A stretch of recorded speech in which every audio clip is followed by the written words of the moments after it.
തെളിവാണോ? തിരഞ്ഞെടുപ്പ് കമ്മീഷനെതിരെ കേസ് കൊടുക്ക്. ഈ പറഞ്ഞതൊന്നും സാധ്യമായതല്ല എന്നൊക്കെ പറഞ്ഞ തിരഞ്ഞെടുപ്പ് കമ്മീഷൻ ഇന്നലെ ആരെയും അറിയിക്കാതെ പിന്നിട്ടൊരു അടിവെച്ചത് രാജ്യം എന്തായാലും ശ്രദ്ധിച്ചിട്ടുണ്ടാവും. വോട്ട് ചോരിക്ക് പിന്നാലെ ആൾക്കാരെ വെട്ടിമാറ്റിയ മണ്ഡലങ്ങളുടെ തെളിവുകൾ രാഹുൽ ഗാന്ധി പുറത്തുവിട്ടപ്പോൾ ഇങ്ങനെയൊന്നും പറ്റില്ലെന്ന് പറഞ്ഞവർ പയ്യെ ചുവടുമാറ്റി പുതിയ നിബന്ധനകൾ കൊണ്ടുവന്നിട്ടുണ്ട്. പുതിയ പരിഷ്കാരം വോട്ടർ പട്ടികയിൽ പേര് ചേർക്കാനും തിരുത്തലുകൾ വരുത്താനും ഇനി മുതൽ ആധാർ ലിങ്ക് ചെയ്ത ഫോൺ നമ്പർ നൽകണമെന്നതാണ്. അപ്പോൾ ഇതുവരെ എങ്ങനെയെന്ന ചോദ്യവും രാഹുൽ ഗാന്ധി തുറന്നുവിട്ട സംശയവും ഒന്നിച്ചു ചേരുന്നുണ്ട്. വോട്ടർ ഐ ഡി നമ്പരും ഏതെങ്കിലും ഫോൺ നമ്പറും നൽകിയാൽ അപേക്ഷകൾ അംഗീകരിക്കുന്ന രീതിയാണ് മുമ്പുണ്ടായിരുന്നത് എന്ന് പറയുമ്പോൾ രാഹുൽ ഗാന്ധി കോൺഗ്രസ് മണ്ഡലങ്ങളിലെ വോട്ടർമാരുടെ വോട്ട് അവർ അറിയാതെ നീക്കം ചെയ്തുവെന്ന് പറഞ്ഞ കാര്യങ്ങൾക്ക് സാധുത വന്നിരിക്കുകയാണ്. വോട്ട് ചോരിയിൽ അടിമുടി രഹസ്യാത്മകത സൂക്ഷിക്കുന്ന തിരഞ്ഞെടുപ്പ് കമ്മീഷൻ ചോദിക്കുന്ന വിവരവും വീഡിയോയും ഒന്നും നൽകാതെ വലിയ രീതിയിലുള്ള ഒളിച്ചുകളി നടത്തുന്നത് സംശയങ്ങൾ ഉയർത്തിയിരുന്നു. പുതിയ നിബന്ധനകൾ കൊണ്ടുവന്നതും പുത്തൻ പരിഷ്കാരമുണ്ടാക്കിയതും ഇനി എന്താണ് ലോക്സഭാ പ്രതിപക്ഷ നേതാവ് പുറത്തുവിടുകയെന്ന പേടിയിലാണ് രാജ്യത്തെ തിരഞ്ഞെടുപ്പ് കമ്മീഷൻ. അതിനിടയിൽ വോട്ടർ പട്ടിക ക്രമക്കേടിൽ വലിയ ആക്ഷേപങ്ങൾ ഉയരുമ്പോൾ വിഷയം എങ്ങനെയും തണുപ്പിക്കാനുള്ള ശ്രമത്തിലാണ്. ഇനിയുള്ള നടപടികളിൽ എല്ലാ പാർട്ടികളെയും വിളിച്ച് ഇലക്ടറൽ റോളിൽ ചർച്ചയ്ക്കും ഒരുങ്ങുന്നുണ്ട് മുഖ്യ തെരഞ്ഞെടുപ്പ് കമ്മീഷണർ ജ്ഞാനേഷ് കുമാറും സംഘവും.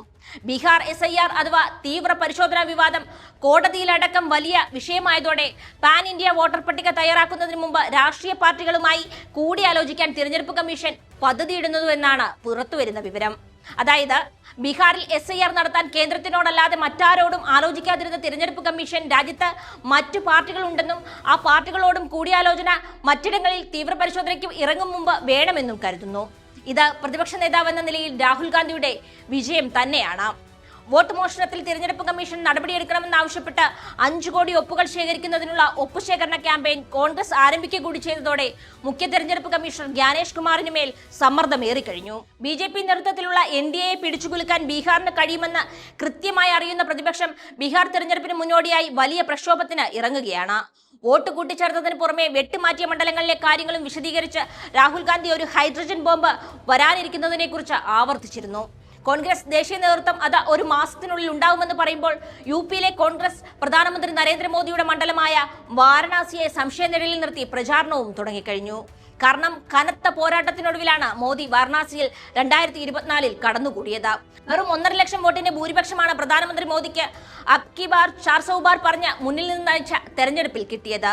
വെറും 1.5 ലക്ഷം എന്ന് പറയേണ്ടി വരുന്നത് അതിനു മുമ്പുള്ള തെരഞ്ഞെടുപ്പുകളിൽ 4.25 ലക്ഷത്തിന്റെ ഭൂരിപക്ഷമായിരുന്നു വാരണാസിയിൽ മോദിക്കുണ്ടായിരുന്നത് എന്നതുകൊണ്ടാണ്. 2014 ഇത് 3.25 ലക്ഷമായിരുന്നു. വാരണാസിയിൽ 2024 തെരഞ്ഞെടുപ്പിൽ വോട്ടെണ്ണലിൽ പോലും ക്രമക്കേട് നടന്നുവെന്ന ആക്ഷേപം നേരത്തെ തന്നെ ഉയർന്നതാണ്.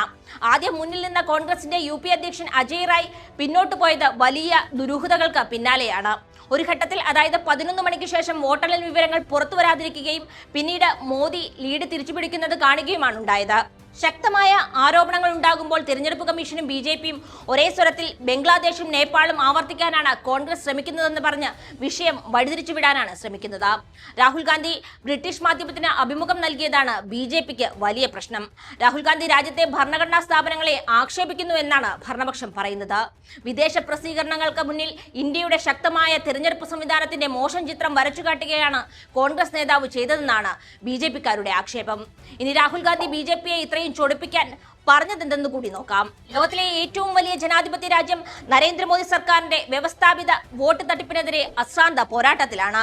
പൊതുജന സമ്മർദ്ദം സൃഷ്ടിച്ചുകൊണ്ട് ഇന്ത്യയുടെ തെരഞ്ഞെടുപ്പ് സംവിധാനത്തിന്റെ കെട്ടുറപ്പിനെ ബാധിക്കുന്ന പ്രശ്നങ്ങളെ വെല്ലുവിളിക്കുക എന്നതാണ് കോൺഗ്രസിന്റെ രീതി.